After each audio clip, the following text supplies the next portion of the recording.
TGSRTC bus భవన్లోని black ఏని commercial ట్యాక్స్కి అంటే జిఎస్టీకి ఇచ్చారని, ఏదైతే ఆంధ్రప్రదేశ్ ఆర్టీసీ వాళ్ళు వేసుకున్న తాళాలను పగలగొట్టి ఆక్యుపై చేసుకున్నారనే వార్త ఇవాళ ఆర్టీసీ కార్మికులు తీవ్రంగా ఆందోళనకు గురి చేస్తుంది. అదే ప్రభుత్వం అట్లాగే తెలంగాణ ఆర్టీసీ యాజమాన్యం వెంటనే దీని మీద స్పందించాలని, నిజంగా వాస్తవంగా జరిగింది ఏంటి అనేది కార్మికులకి ప్రజలకు తెలియజెప్పాలని చెప్పి స్టాఫ్ అండ్ వర్కర్స్ ఫెడరేషన్ రాష్ట్ర కమిటీగా మేము డిమాండ్ చేస్తాము. ఏదైతే ఉందో ఈ అవిభక్త ఆంధ్రప్రదేశ్లో ఉన్నప్పుడు 2015 జూన్ 2వ తేదీ నుంచి ఏపీఎస్ఆర్టీసీగా టీఎస్ఆర్టీసీగా పనులు నిర్వహించుకుంటున్నాం. ఆ సందర్భంలోనే ఏ బ్లాక్ని ఆంధ్రప్రదేశ్కి, బి బ్లాక్ని తెలంగాణకి కేటాయించుకొని పనులు చేశారు. అప్పటి నుంచి విడివిడిగానే నడుస్తున్నాయి. అయినా అక్కడ ఆంధ్రప్రదేశ్లో వాళ్ళు అక్కడ ఆర్టీసీ హౌస్ని కట్టుకున్న తర్వాత కూడా అక్కడి నుంచే నిర్వహిస్తున్నప్పటికీ ఇక్కడ కొన్ని కార్యకలాపాలను ఇక్కడ నుంచే ఏ బ్లాక్ నుంచి నిర్వహిస్తున్నారు. దాంతోపాటుగా తెలంగాణ కూడా థర్డ్ ఫ్లోర్లో కొన్ని అంశాలని స్క్వాడ్ని, అట్లాగే వీటీపీఎస్ ప్రాజెక్ట్ని, అదేవిధంగా రంజనీగా థర్డ్ ఫ్లోర్ వాడుకుంటుంది. ఇప్పుడు అకస్మాత్తుగా ఈ మొత్తం ఏదైతే ఏ బ్లాక్లో ఉన్న 4 ఫ్లోర్లు కూడా కమర్షియల్ ట్యాక్స్ ఆఫీస్కి ఇచ్చారని, దీని మీద తెలంగాణ రాష్ట్ర ప్రభుత్వం చీఫ్ సెక్రటరీ ఉత్తర్వులు ఇచ్చారని చెప్పి వార్తలు బయటకు వస్తున్నాయి. ఎటువంటి స్పష్టత అటు యాజమాన్యం నుంచి కానీ అదేవిధంగా ప్రభుత్వం నుంచి కానీ లేదు. జియో కాపీ కూడా ఎక్కడా లేదు. ఏమీ లేకుండానే ఇవాళ అధికారులు ఆక్యుపై చేసుకుంటున్నారు అనేది చాలా తీవ్రమైన అంశం. నిజంగానే ఆర్టీసీ అనేది ఆర్టీసీకే ఉండాలి. ఒక వాదన కూడా అక్కడక్కడ చర్చకు వస్తుంది.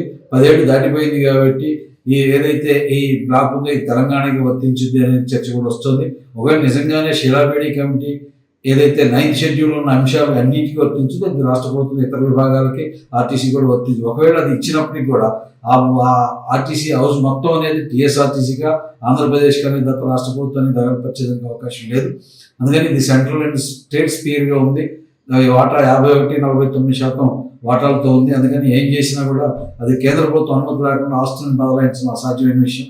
ఏమైనా ఇప్పుడు అటువంటి పరిస్థితుల్లో ఎటువంటి స్పష్టత ఇవ్వకుండా టీజీఎస్ఆర్టీసీ సగ భాగంగా ఉన్న ఏ బ్లాక్ని రాష్ట్ర ప్రభుత్వం ఇచ్చిందనేది తీవ్రమైన అంశం. ఇది సరైనది కాదనేది చాలా స్పష్టంగా చెప్పదలుచుకున్నాం.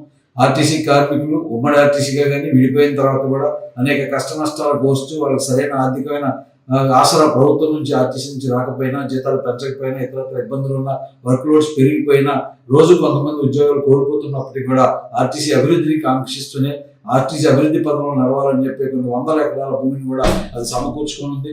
ఆర్టీసీ మీద ప్రేమను అనేక మంది దాతలు కూడా భూములు ఇచ్చి ఆర్టీసీ విస్తరణ కోసం సహాయపడుతున్నారు. ఆ రకంగా ఈరోజు 1200 పైచిలకు ఎకరాల భూమి టీఎస్ఆర్టీసీ దగ్గర ఉంది. ఈ రోజున బస్ భవన్లో ఉన్న ఒక బ్లాక్ని అకస్మాత్తుగా ఆర్టీసీతో సంబంధం లేకుండా ఆర్టీసీ కార్మిక సంఘాలకి, కార్మికులకి ఏమీ తెలియకుండా ఎవరికి ఇచ్చేస్తే పొద్దున ఏ భూమి వెళ్ళిపోతుందో కూడా తెలియని పరిస్థితుండే అవకాశం ఉంటుందని అభద్రత ఇవాళ ప్రజల్లో వస్తుంది. దాంతోపాటుగానే ఆర్టీసీ కార్మికులు వస్తుంది. ఇది సరైనది కాదు. అందుకని తక్షణమే దీని మీద ఆర్టీసీ యాజమాన్యం స్పందించాలి, రాష్ట్ర ప్రభుత్వం స్పందించాలి. ఆర్టీసీ ఆస్తులు ఆర్టీసీకే ఉండాలి, ఆర్టీసీని వాటి నిర్వహించాలి. ఒకవేళ నిజంగానే కమర్షియల్గా ఇవ్వదలుచుకుంటే లేదా లీజ్కి ఇవ్వదలుచుకుంటే ఆర్టీసీ యాజమాన్యం ఇవ్వాలి తప్ప ఉత్తరాల పేరుతో ఇంకో పేరుతో తను ఆక్యుపై చేసుకుని ఇతరులకు ఇచ్చేదాన్ని ఇది సహించబో అనేది ఖచ్చితంగా చెప్పదలుచుకుంది.